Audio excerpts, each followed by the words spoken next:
সেই জন্য আমি মনে করি আমার একটা দায়িত্ব আছে, আমার দলের দায়িত্ব। আমার দলও আমার সাথে কথা হয়েছে, আমার নেতার সাথে কথা হয়েছে। ওনার আন্তরিকতার কোনো কমতি নাই। আপনারা দেখবেন, একটু ধৈর্য ধরতে হবে আমাদের সকলকেই। আশা করি ইনশাল্লাহ তারা এদের জন্য আমাদের যারা ছোট ভাই বোনরা যারা আহত হয়েছে সকলের প্রতি আমাদের অনেক দায়িত্ব আছে। ছাত্রদের ভূমিকা অসাধারণ ছিল।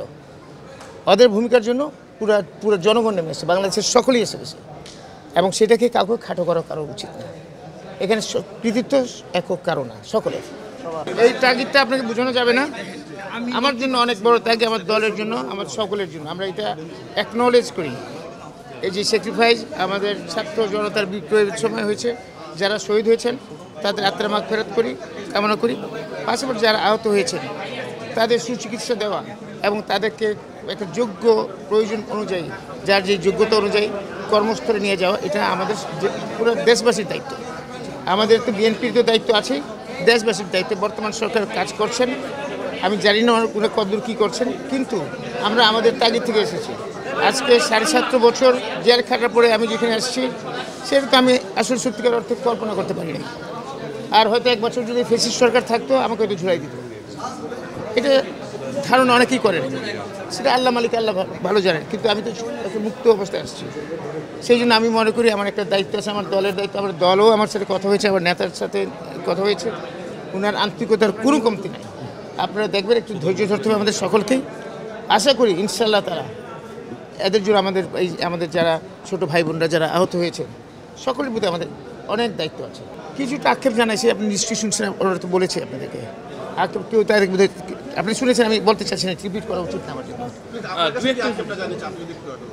না, সেটা আমি আপনার কাছ থেকে আপনি শুনছেন, আমার কাছ থেকে শুনেন না, দরকার পড়ে না।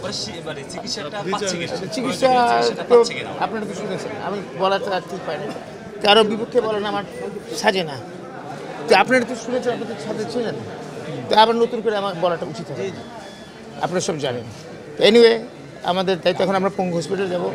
এই তাগিদটা হচ্ছে কি, তাদের এই ঈদের একটা আমাদের উৎসব, এই উৎসবে তাদেরকে আমি ঈদের শুভেচ্ছা দেওয়া আর ছোটোখাটোভাবে দেখা করা, এটাই বড় জিনিস। এটার জন্য আসছে সরকারের। আপনার কথা অনুযায়ী, আমি আসলে ডিটেল জানি না, কিন্তু আপনার কথা অনুযায়ী তো বোঝা যাচ্ছে বৈষম্যের শিকার হচ্ছে। এখন এটাকে সরকার, যারা দায়িত্বপ্রাপ্ত ব্যক্তিবর্গ আছেন, ওনাদেরকে এটাকে দেখতে হবে এবং দেখুন ওনারা সঠিকভাবে নির্ধারণ করতে হবে কারা কারা আহত আছে, সেই লিস্টটা করতে হবে এবং তাদের জন্য প্রয়োজনীয় ব্যবস্থা করার দায়িত্ব বর্তমান সরকারের, এবং সরকারের সেটা করা উচিত বলে আমি সরকারকে আহ্বান জানাবো। আপনারা দ্রুত যে কথা আসছে এখানে, সেই কথাটিকে আপনারা নজর দিবেন, দেখবেন এবং এটার সুব্যবস্থা করবেন, যাতে এই সমস্ত জিনিসের কোনো কথা যাতে না আসে। এটা তো তারা এমনিতে জীবন দিয়েছে, তারা আহত হয়েছে, তো সুতরাং তাদের প্রতি তো আমাদের সকলের একটা দায়িত্ব আছে। আর আপনারা সরকারে থাকার কারণে আপনার দায়িত্বটা সবচেয়ে বেশি। সরকারে যারা আছেন, আপনার দায়িত্ব সবচেয়ে বেশি। শুধু আপনারা এটা করেন, আমরা আমাদের তরফ থেকে করবো, আপনাদের সাহায্য সহযোগিতা করব এবং আপনারা আপনার দায়িত্বটা সঠিকভাবে পালন করবেন। শুনেন, আন্দোলন তো সর্বসাধারণের। আপনি যদি বলেন কেউ একক আন্দোলন, এটা ভুল। এখানে আমি তখন টিভিতে দেখেছি, সেখানে আন্দোলনের মধ্যে আমরা তো আন্দোলন করতেছি আজকে 17 বছর ধরে। 17 বছর ধরে আন্দোলন করতে করতে আমাদের কত নেতা কর্মীরা আহত হয়েছে, নিহত হয়েছে, গুম হয়েছে, সেটা তো আপনাকে বুঝতে হবে। আমরা তো একটা মাঠ তৈরি করে রেখেছি, তারপর সব এমন একটা স্ফুলঙ্গে জুড়ে গেছে, সেখানে দেখবেন সাধারণ জনগণ নেমে আসছে। ছাত্রদের ভূমিকা অসাধারণ ছিল। ওদের ভূমিকার জন্য পুরো জনগণ নেমে এসেছে, বাংলাদেশের সকলেই এসে গেছে, এবং সেটাকে কাউকে খাটো করা কারো উচিত না। এখানে কৃতিত্ব একক কারো না, সকলের, সকল জনমানুষের কৃতিত্ব। আমরা সেই স্পিরিটে যদি কথা বলি, আর তাহলে এখানে এই সমস্ত আপনার বিভেদ থাকবে না।